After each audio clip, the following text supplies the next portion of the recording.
Hello बच्चों, कैसे हैं आप सब? बढ़िया हैं। तो चलिए आज फिर एक नया चैप्टर हम शुरू करते हैं। बैंकिंग एवं कराधान। नाम से क्लियर है, बैंकिंग है मतलब किससे संबंधित होगा? बैंक के कार्यकलाप से। ठीक है, बैंक तो आप सभी कभी ना कभी गए होंगे भाई। अब आजकल तो छात्रवृत्ति वगैरह मिलती है तो खाता खोलने जाना और उसकी थोड़ी बहुत प्रोसीडिंग का आइडिया तो आप सभी को होगा, मेरे को ऐसा लगता है। और अगर नहीं होगा तो जाना चाहिए, क्योंकि बैंकिंग से संबंधित जो कार्य है, छोटे मोटे कार्य, कम से कम हमारा खाता खोलना, पैसे निकालना, पैसे जमा करना, ये जो प्रारंभिक क्रियाएं होती हैं उसका थोड़ा बहुत जानकारी हमको होनी चाहिए, ताकि आगे जब हम बड़े होंगे और आप सब अर्न करेंगे तब इस तरह की जो चीजें हैं उसमें आपको परेशानी फिर कम होगी। आया समझ में? तो बैंकिंग जो है, बैंक क्या क्या करता है, तो कुछ चीजें हैं। ये पहले आपके उसमें था, बैंक के कार्य और मतलब क्या क्या वो करता है और कितने तरह के खाते होते हैं, ये सब आपकी थ्योरेटिकल पोर्शन में था। अब हालांकि इस चैप्टर में इस तरह का कुछ भी नहीं दिया है, बट मुझे लगता है कि आप लोगों को इस स्टेज पे छोटी मोटी जानकारियां उससे संबंधित देनी चाहिए, ताकि आपको कुछ क्लियर रहे दिमाग में आपके। तो बैंक के कार्य क्या क्या है? तो बैंक के कार्य मुख्यतः आता है आपका पैसा जमा करना।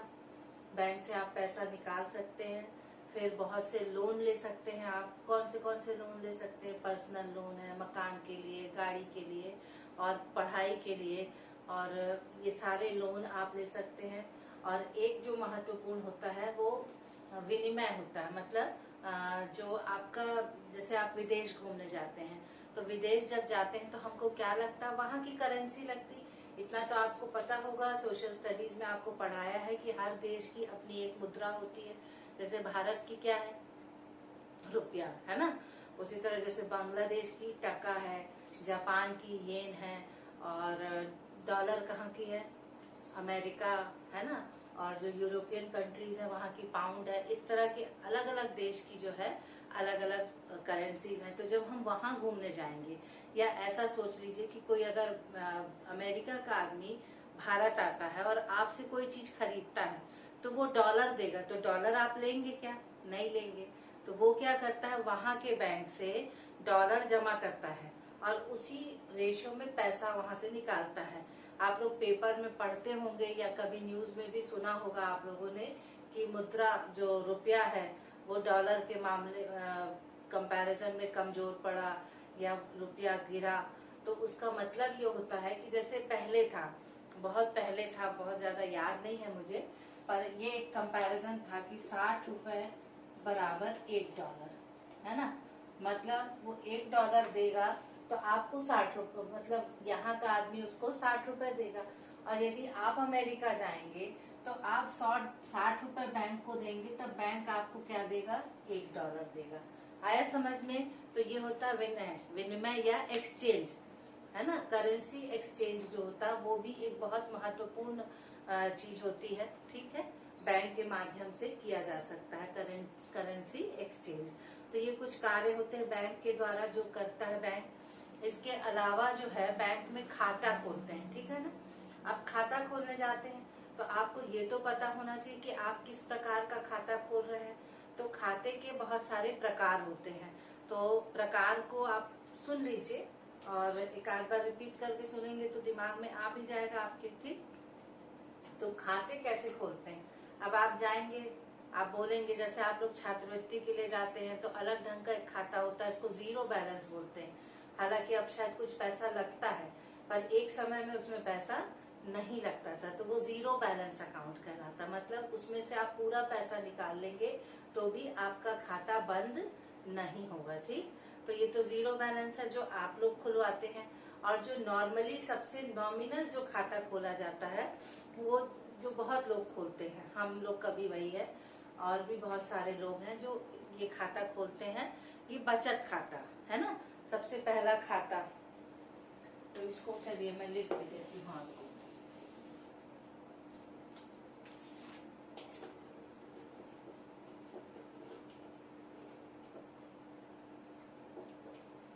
खाते के प्रकार है ना। तो सबसे पहला खाता अपन ने क्या लिया? बचत खाता। ठीक, इंग्लिश में इसको बोलते हैं सेविंग अकाउंट।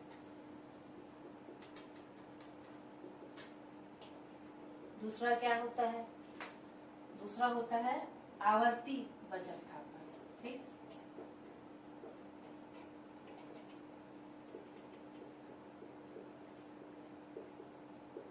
इसको बोलते हैं रिकरिंग अकाउंट। इसको क्या बोलते हैं? Recurring account. तीसरा फिक्स डिपॉजिट है ना, इसको बोलते हैं सावधि। थोड़ा थोड़ा मैं इनको बता भी दूंगी। सावधि जमा खाता, इसको बोलते हैं अपन फिक्स डिपॉजिट।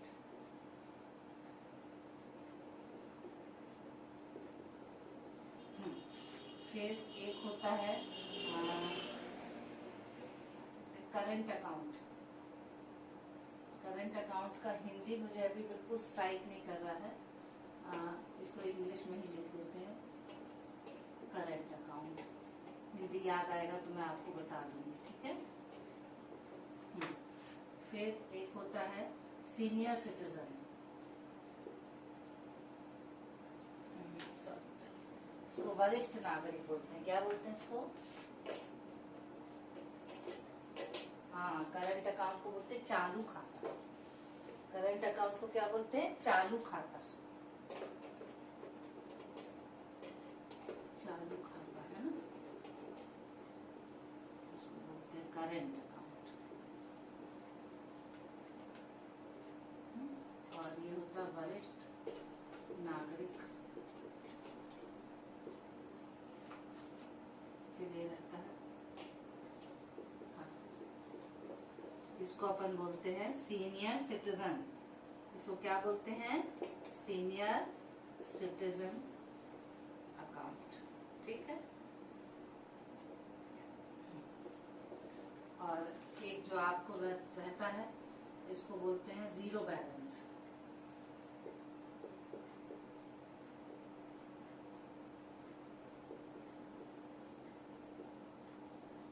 और इंग्लिश में इसको बोलते हैं नो फ्रिल अकाउंट।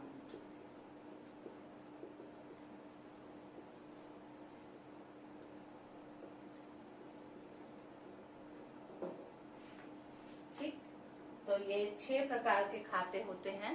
तो इनको आप देख सकते हैं। सबसे पहला होता है बचत खाता, जिसको हम कहते हैं सेविंग अकाउंट। सेविंग अकाउंट में क्या होता है कि मिनिमम अमाउंट से आप खाता खोलते हैं। मतलब जैसे आजकल शायद 500 रुपए हो गया है कि 500 रुपए आप लेके जाएंगे, वहां बोलेंगे हमको बचत खाता खोलना है, तो फॉर्मेलिटीज पूरी करते हैं। आपकी फोटो लेंगे, आप आधार कार्ड, पैन कार्ड जो भी लेंगे, उसके बाद आपका खाता खोला जाएगा। इसका नियम बस इतना रहता है कि इसमें जो है 500 रुपए कम से कम आपके खाते में रहना चाहिए। इससे कम अगर रहेगा तो आजकल तो शायद फाइन लगता है, और फाइन नहीं भी लगेगा तो आपका अकाउंट क्या हो जाएगा? क्लोज हो जाएगा। ठीक है। तो ये होता है बचत खाता। बचत खाते में ब्याज बहुत कम मिलता है, 3% है शायद ब्याज अभी बचत खाते में। और बाकी डिटेलिंग्स तो आप लोग जब बैंक में खाता खोलने जाएंगे तो पता चल जाएगा। तो ये इसमें सबसे कम ब्याज मिलता है आपको बचत खाते में। ठीक है। अब इसमें ये इसका जो प्लस पॉइंट होता है वो ये रहता है कि आप इसमें कितना भी अमाउंट जमा कर सकते हैं और कितना भी अमाउंट इससे निकाल सकते हैं। ठीक, तो ये इसकी विशेषता होती है किसकी? बचत खाते की।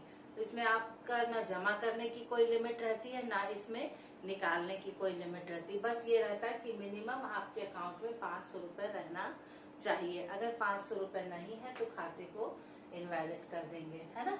फिर सेकंड है आपका आवर्ती बचत खाता या रेकरिंग डिपॉजिट। क्या है वो?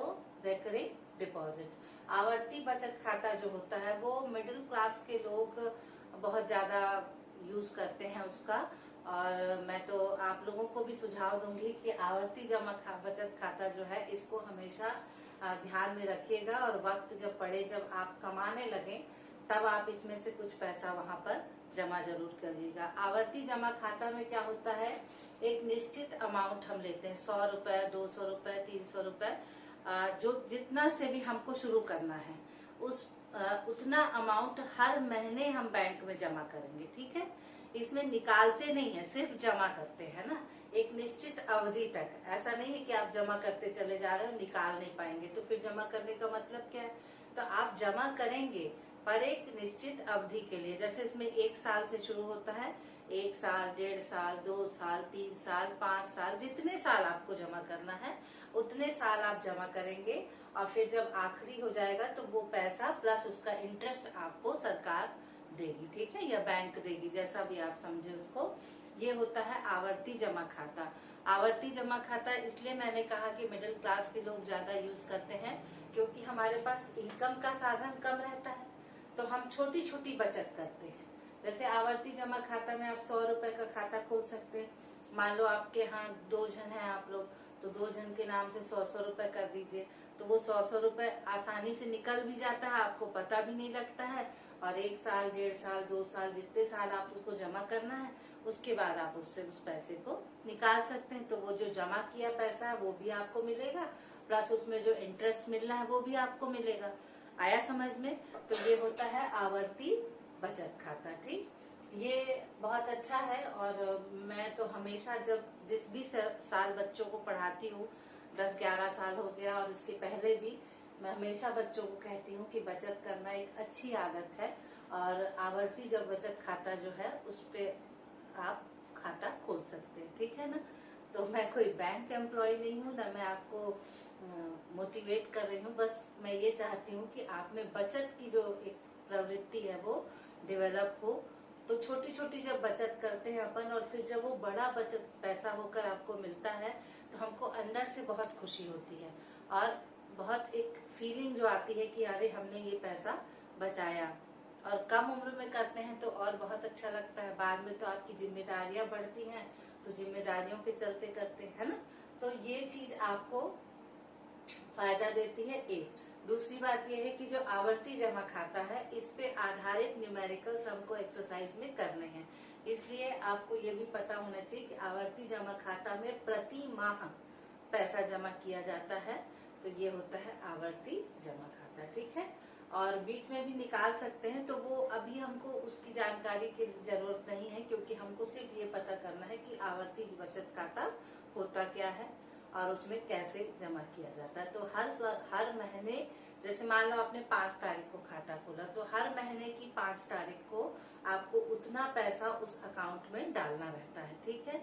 और 1 साल मान लो आप 100 रुपए जमा किए, तो 1 साल के लिए, तो 1 साल में कितना हो गया, 1200 रुपए हो गया।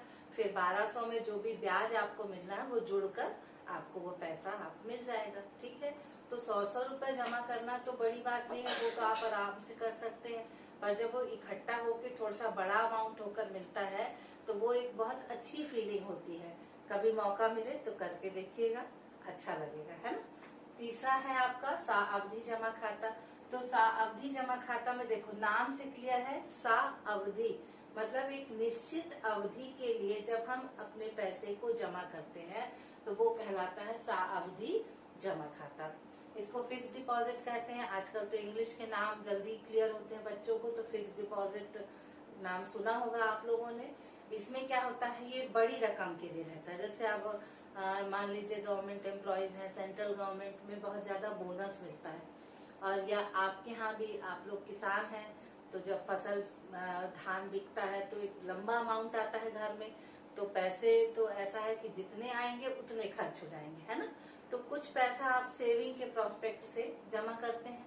तो जब ये बड़ी रकम है, मान लीजिए आप 1 लाख रुपए का धान बेच दिए, या 2 लाख का, या 3 लाख का, तो अब अगर घर में रखेंगे तो ग्रेजुअली क्या हो जाएगा, पैसा खर्च हो जाएगा। तो उस खर्चे को, उसमें से क्या करेंगे हम, कुछ अमाउंट जो है वो इस सावधि अब जमा खाता में जमा कर देते हैं। तो एक निश्चित अवधि के लिए आप इसको जमा करते हैं, और जब अवधि समाप्त हो जाती, अवधि मतलब साल के लिए, मतलब 6 महीना, 1 महीना बाद, इसमें 1 महीने से शुरू होके जितने दिन तक आपको जमा करना है जमा कर सकते, ठीक है। और अभी चेंजेस आए होंगे तो आप लोग बैंक जाएंगे तो पता चल जाएगा। मैं एक आइडिया आपको दे रही हूँ बस कि कौन सा खाते की क्या प्रक्रिया है, ठीक है। और इसमें कुछ छोटे मोटे चेंजेस आए होंगे तो आप पता कर लीजिएगा, उसमें फिर क्लेम नहीं कि मैडम तो ये सब बताई थी, है ना। बैंक है, बैंक के अपने नियम कायदे हैं, तो उसको आप देखिएगा, ठीक। तो सावधि जमा खाता समझे, जब बड़ी रकम होती है तो उसको एक निश्चित अवधि के लिए हम बैंक में जमा करते हैं, वो होता है सावधि जमा खाता, ठीक है। अपन को ये दो पे आधारित गणित करने हैं, बचत खाते पे भी है, आवर्ती पे भी है और सावधि पे भी है। ये तीन आपकी जानकारी के लिए मैं बता दे रही हूँ। मुख्य आपको ये तीन खाते हैं जिन पे आपको इसमें काम करना है, ठीक है। चालू खाता क्या होता है? चालू खाता जो होता है वो बिजनेस वालों के द्वारा बहुत ज्यादा इस्तेमाल किया जाता है। देखो जैसे दुकान है ना, अब दुकान में हर दिन की आमदनी होती है, जैसे दिन भर में जितनी कमाई हुई उन लोग क्या करते हैं, उस पैसे को दूसरे दिन जाके बैंक में जमा कर देते हैं, फिर तीसरे दिन कुछ जरूरत होती तो निकाल लेते हैं। तो उसमें क्या होता है, जो चालू खाता है इसमें किसी तरह का कोई ब्याज नहीं मिलता। सॉरी, चालू खाता कोई नो फ्रिल अकाउंट बोलते हैं क्या, थोड़ा कंफ्यूजन है मुझे, उसको देख लेंगे बाद में अपन। तो चालू खाता क्या होता है, इसमें किसी तरह का कोई ब्याज नहीं मिलता। ये एक इम्पॉर्टेंट पॉइंट है जिसको आप याद रख लीजिएगा कि कौन सा अकाउंट है जिसमें आपको किसी तरह का ब्याज नहीं मिलता, तो वो चालू खाता, ठीक। हालांकि इससे संबंधित प्रश्न नहीं आता, पर ये आपकी जानकारी के लिए है। तो कुछ चीज जनरल नॉलेज या जनरल नॉलेज जो भी आप कहेंगे उसको आप याद रख लीजिए, है ना। तो चालू खाता को हम बोलते हैं करंट अकाउंट। ये किसके द्वारा इस्तेमाल किया जाता है? बिजनेस वालों के द्वारा, ठीक है। तो इसमें किसी प्रकार का कोई ब्याज नहीं मिलता, क्योंकि आप इसको जमा करते निकालते, जमा करते निकालते, है ना। तो तीसरा है फिर अगला है वरिष्ठ नागरिक। तो वरिष्ठ नागरिक माने सीनियर सिटीजन्स के लिए, जो रिटायर्ड लोग होते हैं उनके लिए ये अकाउंट खुलता है, जो 60+ पे रहते हैं, है ना। तो ये जब अकाउंट खुलता है तो इनमें शायद किस तरह की फॉर्मेलिटीज होती है इसके बारे में मुझे कोई आइडिया नहीं है। बस इतना पता है कि इस तरह का एक अकाउंट होता है जो 60 के बाद जो बुजुर्ग होते हैं, उम्र के लोग होते हैं, उनके लिए खोला जाता है, ठीक है। आखिरी है जीरो बैलेंस, ठीक है। तो इसमें ये जो जीरो बैलेंस है, इसमें वो मतलब बैलेंस की कोई बाध्यता नहीं रहती, ठीक है, इसीलिए इसको कहा जाता है जीरो बैलेंस, ठीक। तो इस तरह के ये 6 खाते हैं, इसको याद रख लीजिएगा। 2 खाते आपको याद, मतलब कॉमन जनरल नॉलेज के उससे रख लीजिए। जीरो बैलेंस में बैलेंस कितना रहे इसकी इम्पोर्टेंस नहीं रहती, बस आपका अकाउंट रहना चाहिए, ठीक। और एक ये है चालू खाता जिसको करंट अकाउंट कहते हैं, इसमें आपको कोई ब्याज नहीं मिलता, ठीक।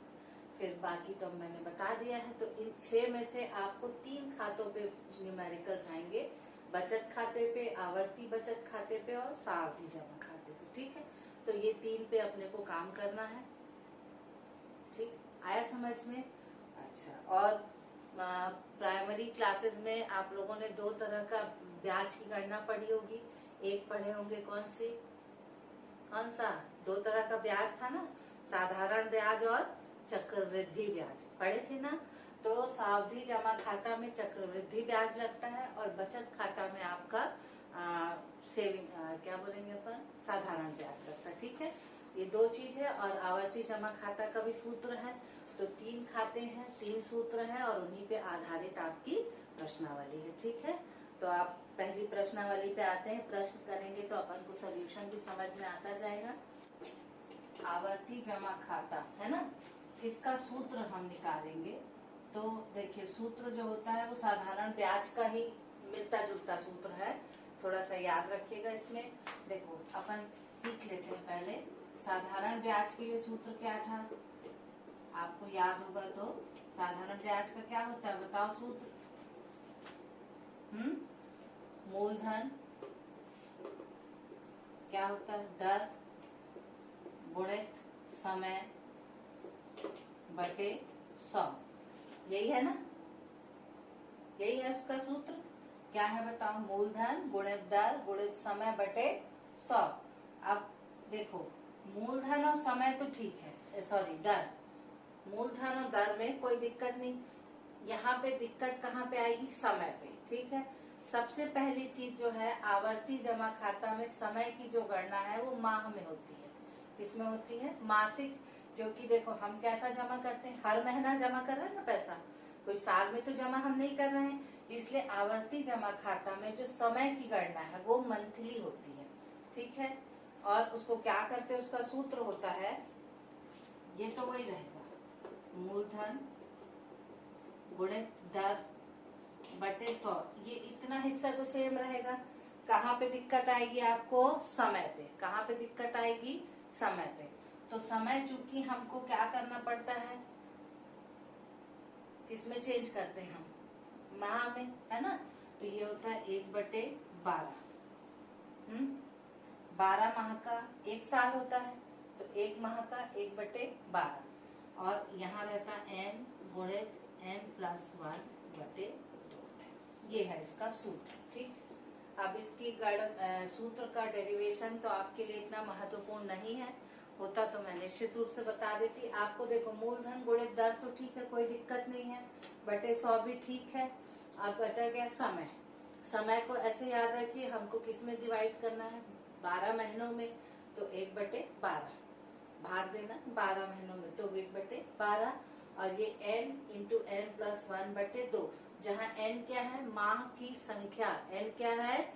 माह की संख्या, ये याद रखना।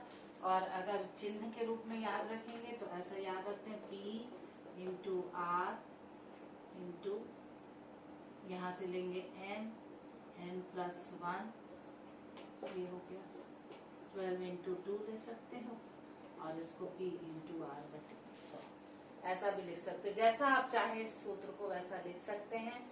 याद रखिएगा, मूलधन और दर में परिवर्तन नहीं होता, परिवर्तन किस में होता? समय में।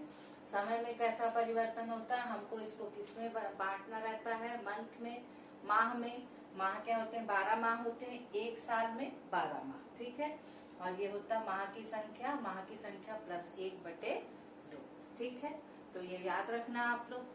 अब अपन, ये तो हो गया आपका किसका? आवर्ती जमा खाता का सूत्र। ठीक, तो यहाँ पे लिख लीजिएगा आप, आवर्ती जमा खाता का सूत्र क्या होता है? p इंटू आर/100 गुणित 1/12 n+1/2, है ना। यहाँ p क्या है? मूलधन। r क्या है आपका? दर। और n क्या है? माह की संख्या। ठीक है, क्लियर हुआ? n क्या है? माह की संख्या। अच्छा, यहाँ पर एक चीज और याद रखना है अपने को। जब मूलधन बोला जाता है तो मूलधन से तात्पर्य है वो राशि जो आप हर महीने बैंक में जमा करते हैं। ठीक है, तो जैसे आप 100 रुपए जमा कर रहे हैं, तो मूलधन के स्थान पे क्या आ जाएगा? 100 रुपए। अगर आप 200 रुपए जमा कर रहे हैं, तो मूलधन के स्थान पे क्या आ जाएगा? 200 रुपए। इस तरह से आए समझ में? तो ये किसका सूत्र हो गया आपका? आवर्ती जमा खाता। ठीक है, अब किसका आएगा? दूसरा, साअवधि का, है ना।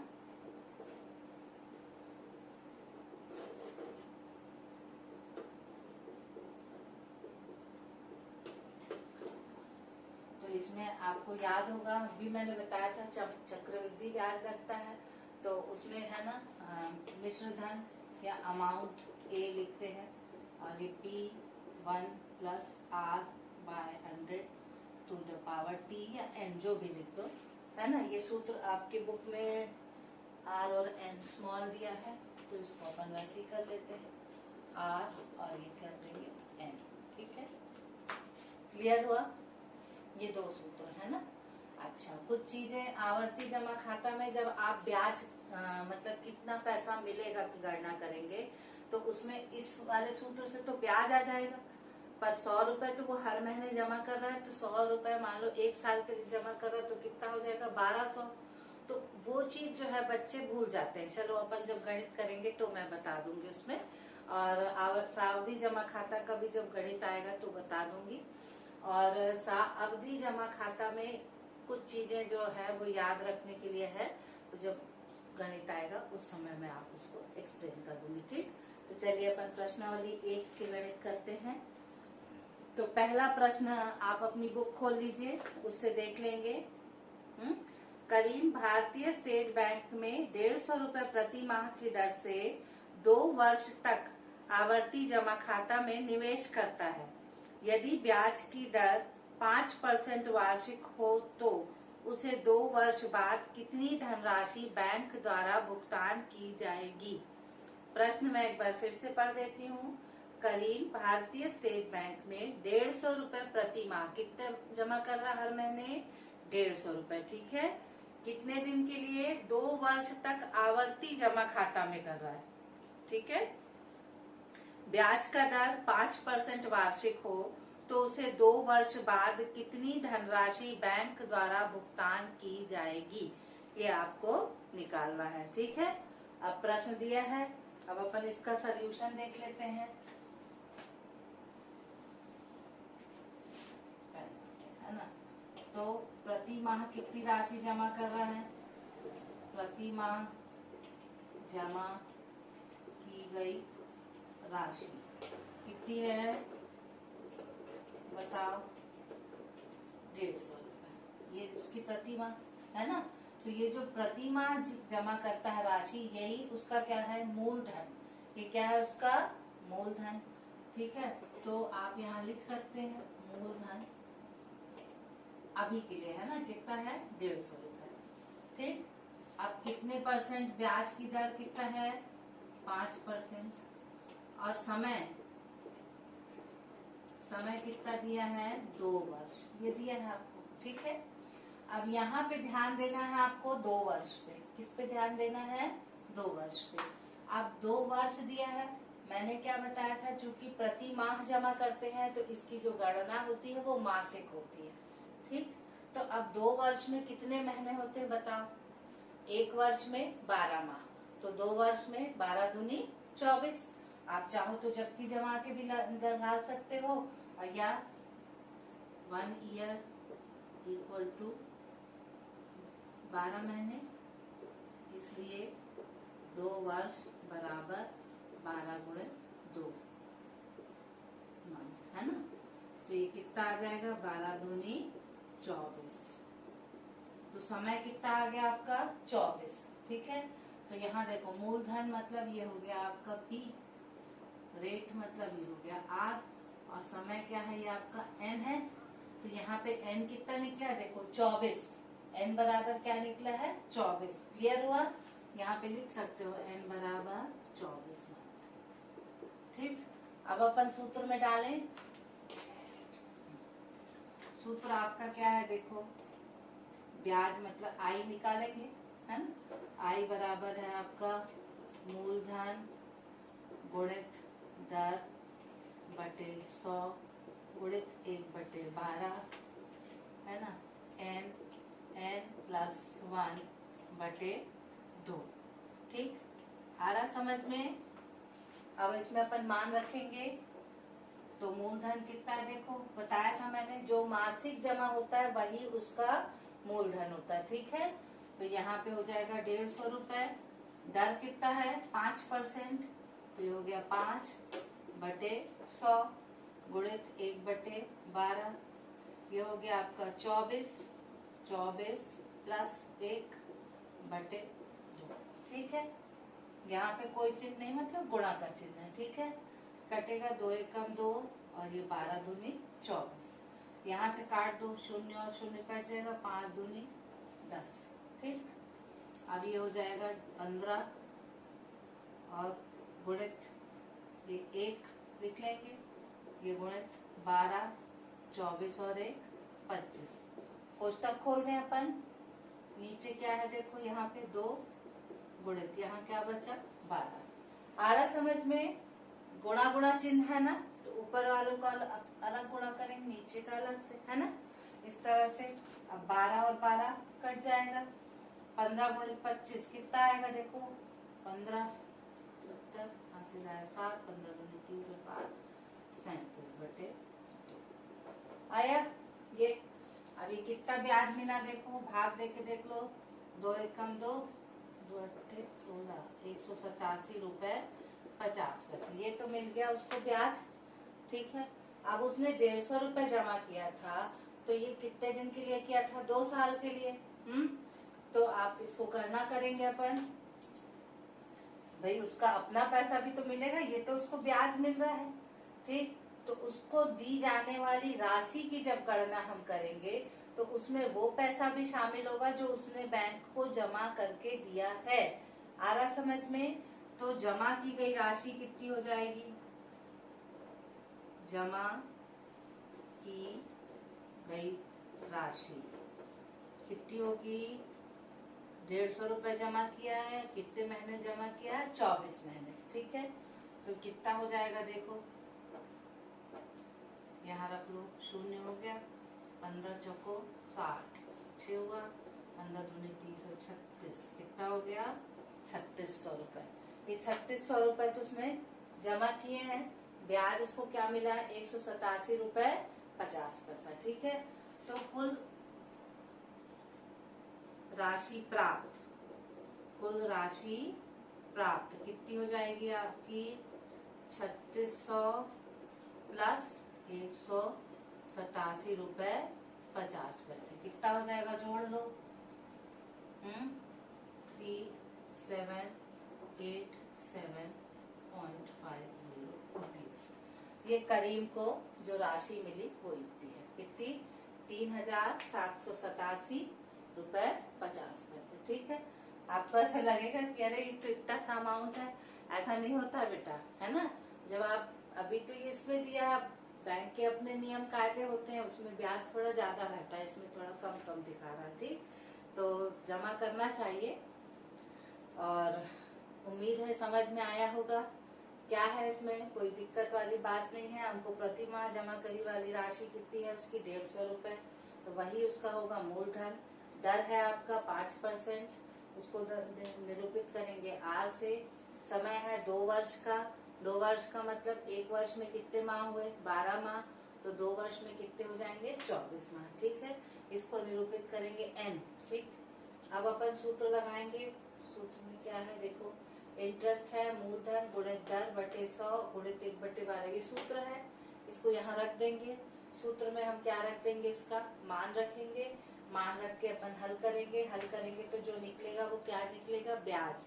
फिर आपको पता है जमा की गई राशि कितनी है? 150 रुपए उसने जमा किए। कितने महीने के लिए किए? 24 महीने के लिए। तो 150 गुणे 24, ये हो गई उसकी जमा की गई राशि। तो कितनी आ गई है? 3600। तो कुल राशि प्राप्त कितनी हो जाएगी? ये जो 3600 उसने जमा किया प्लस ये ब्याज। ठीक है, तो जमा की गई राशि प्लस ब्याज वो होगी कुल राशि प्राप्त। तो जमा की गई राशि है 3600, ब्याज है 187 रुपए 50 पैसे, तो उसको मिला 3787 रुपए 50 पैसा। ठीक है, तो उम्मीद है आपको ये समझ में आया होगा। तो एक बार फिर से आप पूरा देख लेंगे तो मेरे ख्याल से आपको समझ में आ जाएगा। ठीक, एक और गणित देख लेते हैं अपन 2।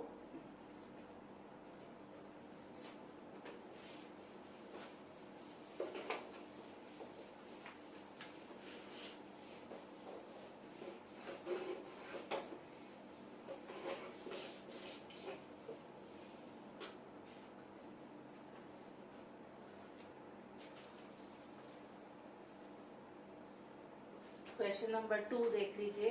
रेशमा ने पंजाब नेशनल बैंक में 200 रुपए प्रति माह की दर से 5 वर्ष के लिए आवर्ती जमा खाता खोला। यदि ब्याज की दर 6% वार्षिक है तो 5 वर्ष पश्चात उसको कितनी धनराशि प्राप्त होगी? ठीक है, अब इसने कितने रुपए जमा किए हैं? 200 रुपए। ठीक, कितने माह कितने साल के लिए? 5 वर्ष के लिए। और ब्याज की दर कितनी है? 6%।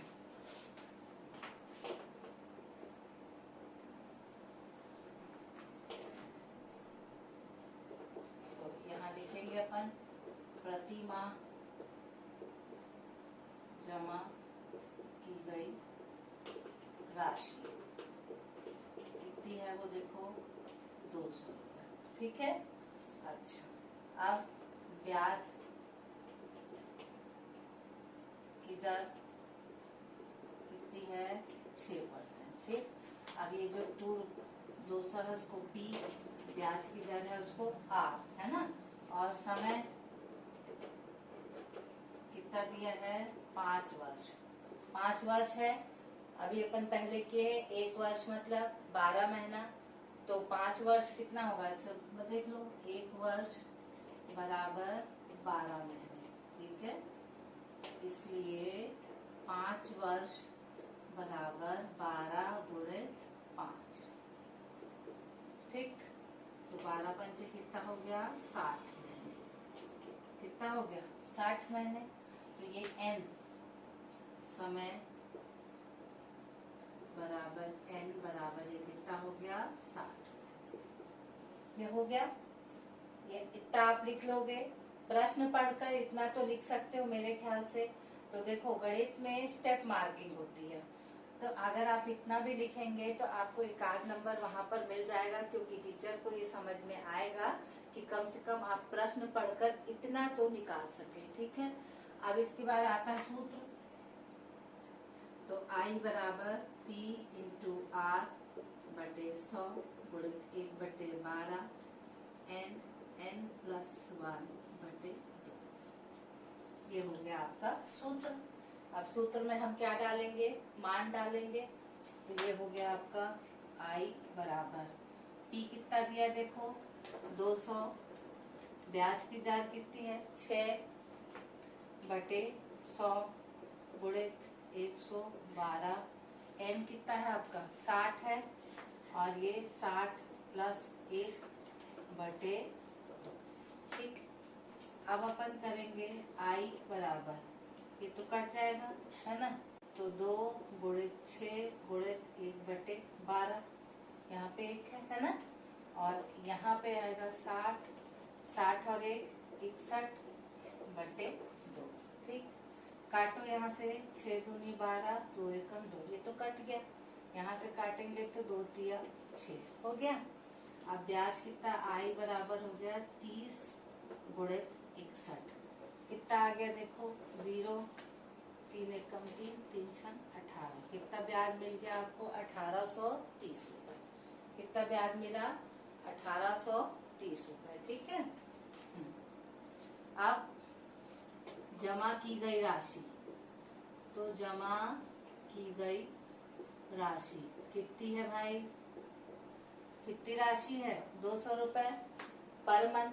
कितने महीने जमा किया अपन ने 60 महीने किया ना, 5 साल मतलब 60 महीने, तो आप इसको 60। ठीक है, 6 दूनी 12 1 2 3, तो 12,000 उसने जमा किया। तो प्राप्त राशि क्या होगी, जमा की गई राशि प्लस ब्याज। ठीक, पिछले में जगह नहीं थी इसलिए नहीं लिखी थी, यहाँ पर लिख दे रही हूँ। तो जमा की गई राशि आपकी कितनी है 12,000, ब्याज कितना है आपका 1830, तो कितना आ जाएगा 0 3 8, ठीक 13,830 रुपए। ठीक, क्लियर हुआ, ये हो गया उसका आंसर। आई समझ में ये प्रश्न आसान है बेटा। जमा की गई राशि देख लो कितना दिया है 200 रुपए प्रति माह, ब्याज का दर है कितना 6%, समय कितना दिया है 5 वर्ष। अब अपन इसकी गणना करेंगे तो 1 वर्ष बराबर कितना है 12 महीने, तो 5 वर्ष बराबर कितना हो जाएगा 12 गुणित 5 करेंगे तो 12 पंचे 60। ठीक, समय को हमने किसमें परिवर्तन कर दिया, माह में कर दिया। अब इसका सूत्र है I बराबर P गुणित R बटे 100 गुणित 1/12 n प्लस 1/2। ठीक है, अब यहाँ पर हम मान रख देंगे P मतलब जमा की गई प्रति माह जमा की गई राशि, तो कितनी है वो 200 रुपए है। देखो ये गुणित दर कितना दिया है 6%, तो 6/100 गुणित 1/12, यहाँ क्या है माह की संख्या, तो माह कितना है 60, और ये 60 प्लस 1/2। ठीक है, अब इसको काट पीट के करेंगे तो 30 गुणित 61 आएगा, इसको कर लीजिए तो कितना आ गया 1830। जमा की गई राशि मतलब 200 रुपए उसने कितने महीने के लिए जमा किया 60 महीने के लिए, तो कर दिए कितना आया 12,000। तो प्राप्त राशि क्या होती है जमा की गई राशि प्लस ब्याज, तो ये 12,000 प्लस 1830, तो ये हो गया 13,830 रुपए। ये हो गया उसको मिलने वाली राशि 5 वर्ष के बाद। ठीक है, तो आप थोड़ा थोड़ा जमा करते हैं, जैसे आपने तो 200 रुपए जमा किया, वो कब निकल गए आपको पता भी नहीं चला, पर जब मिला तो 12-13 हजार रुपए मिला, तो वो जब बड़ा पैसा मिलता है तो अपने को थोड़ा सा हैप्पी हैप्पी फील होता है ना, और अच्छा अच्छा सा लगता है कि अरे वाह देखो हमने थोड़ा थोड़ा करके इतना जमा किया है ना। और पुरानी कहावत भी है, बूंद बूंद से घड़ा भरता है, या जो भी कह लीजिए, है ना। तो छोटी छोटी बचत आप करते हैं तो आप मोटिवेट भी होते हैं और बड़ा कुछ करने के लिए, है ना। और थोड़ा बहुत सेविंग्स हमको अपने कठिन समय के लिए करना चाहिए। तो इसके मद्देनजर आप लोग जब भी कमाने लायक होंगे तो बचत जरूर कीजिएगा। ठीक, चलिए अब एक क्वेश्चन और बता दे रही हूँ, फिर आप लोग चौथा वाला देख लीजिए, थोड़ा सा अलग ढंग का है। पद्मिनी ने जिला सहकारी बैंक में 100 रुपए प्रति माह के का 10 वर्ष के लिए आवर्ती जमा खाता खोला। इन्हें बैंक द्वारा ब्याज में 3025 रुपए प्रदान किया जाता है, तो ब्याज की दर कितने प्रतिशत वार्षिक होगी। इसमें आपको प्रति माह जमा करने वाली राशि बताए हैं, समय बताए हैं 10 वर्ष, ब्याज की राशि बताए हैं, तुमको क्या निकालना, ब्याज का दर मतलब आर निकालना। ठीक है, तो एक इसको अपन देख लेते हैं।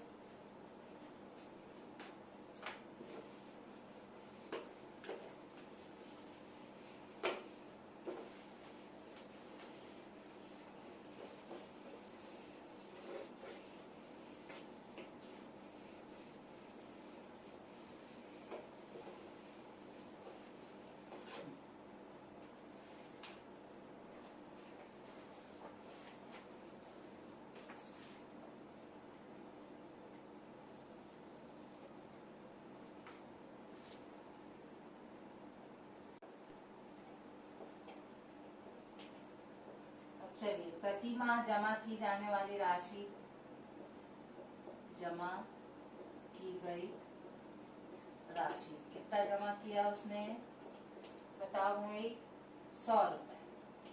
कितना जमा किया उसने, 100 रुपए, है ना। कितने समय के लिए, बहुत लंबा जमा की है। कितने समय के लिए की है भाई, 10 वर्ष के लिए। कितने के लिए की है, 10 वर्ष के लिए। और उतने के लिए ब्याज उसको कितना मिला है, 3025। ठीक, आपको क्या निकालना है, दर। दर आपको नहीं दी है। ठीक, अब यहाँ पे यहाँ पर हमको समय को किस में परिवर्तित करना पड़ेगा, माह में। ठीक, अब उसके आगे देखेंगे, फिर वही करेंगे। 1 वर्ष बराबर कितना होता है, 12 माह। ठीक है, तो 10 वर्ष बराबर कितना हो जाएगा, 12 गुणे 10, कितना हो जाएगा, 120 माह। ठीक, ये हो जाएगा। अब प्रति माह हो गया। अब अपन का सूत्र लगाएंगे अपन ब्याज का। ठीक है, तो ब्याज बराबर होता है P गुणित R बटे 100 1/12 n प्लस 1 बटे 2। ठीक, अब अपन क्या करेंगे, P गुणित R, तो ब्याज अपने को दिया है, देखो यहाँ क्या क्या दिया है ये देख लें अपन। 100 मतलब हमको P दिया है, ये क्या ब्याज मतलब I दिया है, और ये N है आपका, N बराबर है ये 120 महीना। ठीक है, अब हमको I दिया है तो I के स्थान पे रखेंगे अपन 3025। P है आपका 100, दर आपको नहीं मालूम, इसी की गणना हमको करनी है। तो R बटे 100 गुणे 1/12, N कितना है देखो 120, और ये 120 प्लस 1 बटे। ठीक है, अब देखो 100 और 100 कट गया। अब यहाँ से आप काटो 12 तो ये 10 हो जाएगा, और ये 2 एकम 2, 2 पंचे 10, कितना आ जाएगा, तो ये हो जाएगा 3 2 5, और ये हो गया R। ये कितना हो गया देखो 5, और 20 और 1 कितना हो गया 121 आया। अब ये क्या करेंगे, इसको अपन इसके नीचे ले आएंगे। ठीक है, अब इसको गुणा करने से अच्छा है अपन इसको नीचे ले आए तो कट जाएगा, तो हमारे लिए ज्यादा आसान हो जाएगा। ठीक, तो R बराबर 3025 अपॉन 5 गुणित कितना हो गया 121। ठीक, अब काटें, 5 एकम 5, 5 छक्का 30 और ये 5। ठीक है, अब अगर अपन 11 का पहाड़ा पढ़ेंगे तो 11 11 121 होता है, और यहाँ करेंगे तो 11 5 55, 11 5 55। फिर काटे तो 11 एकम 11, 11 5 55। ठीक, तो R बराबर कितना निकला 5। दर में हमेशा किसका चिन्ह लगता है, प्रतिशत का, और ये हो गया आपका। आया समझ में? तो ये 3 गणित मैंने आपको बताया। इसमें हमको क्या निकालना था, दर, प्रति माह जमा की गई राशि कितनी है 100 रुपए, समय कितना है 10 साल का है, ब्याज जो आपको मिला है वो कितना है 3025। ठीक है, हमको क्या निकालना है, ब्याज की दर, मतलब कितने दर से आपको ब्याज मिला कि हमको 3000 रकम मिली। ठीक है, तो अब 1 साल पहले, सबसे पहले हम क्या करेंगे, समय को, समय वर्ष में दिया रहता, उसको हमको किस में परिवर्तित करना पड़ता, माह में। ठीक है, बताया था मैंने, आवर्ती जमा खाता में क्या होता है, माह पे गणना होती। ठीक, तो अपन इसको क्या करेंगे, माह पे आएंगे। तो 1 वर्ष में 12 महीने, तो 10 वर्ष में 12 गुणित 10, तो 120 माह। आई बराबर, ये सूत्र है अपने पास, P गुणित R बटे 100 गुणित 1 बटे 12, n+1/2। ठीक है, अब इसमें हम मान रखेंगे, P के स्थान पे 100, दर हमको निकालना है, बटे 100 गुणित 1 बटे 12। मंथ की संख्या कितनी, माह की संख्या है देखो 120, तो 120, ये 120 + 1 बटे 2। काट दो इसको, 2, ये 12 को काटा अपन ने 10, फिर ये 2 पंचे 10। ठीक, अब यहाँ पे 100 100 कट गया, यहाँ पे सिर्फ बचा R, अंदर क्या बचा 5 गुणित 121। ये 5 गुणित 121 को इसके नीचे ले आएंगे, तो R बराबर 3025 बटे 5 गुणित 121, काटेंगे तो कितना आ जाएगा 5। ठीक, ब्याज की दर को हमेशा प्रतिशत में निरूपित करते हैं, तो आंसर में आप क्या लगाओगे, परसेंटेज। ठीक है, अगर समय निकालना है तो माह में निकले तो माह लिखना है, वर्ष में निकले तो वर्ष लिखना। मान लो यहाँ पर हमको समय की गणना पड़ता, और जो आंसर आता वहाँ पर हम क्या लिखते, माह, क्योंकि यहाँ पे हम क्या लेते हैं, इसमें माह। आया समझ में? तो ये 3 गणित आज की क्लास के लिए पर्याप्त है। और आपका होमवर्क है जो क्वेश्चन नंबर 3 है, कौन सा, क्वेश्चन नंबर 3, और 5 भी कर सकते हैं आप, 3 और 5, क्वेश्चन नंबर 3 और क्वेश्चन नंबर 5 आपका होमवर्क है, उसको आप मुझे करके दिखाइएगा। फिर नेक्स्ट अपन कल जो करेंगे वो कौन सा करेंगे अपन, सावधि जमा खाता पे। ठीक है, तो आज के लिए इतना ही, और उम्मीद है मुझे समझ में आया होगा, क्योंकि अपन ने इसमें पढ़ा बैंक के कार्य, फिर खाते के प्रकार, फिर पहला अपन ने लिया आवर्ती जमा खाता, उस पे आधारित ये 2-3 गणित थे जो मैंने आपको करके दिखाए। उम्मीद है आपको आज की क्लास समझ में आई होगी, नहीं आई होगी तो आप एक बार वीडियो को फिर रिवर्स करके देख लीजिएगा। और आज के लिए बस इतना ही, कल फिर अपन सावधि जमा खाता के गणित करेंगे।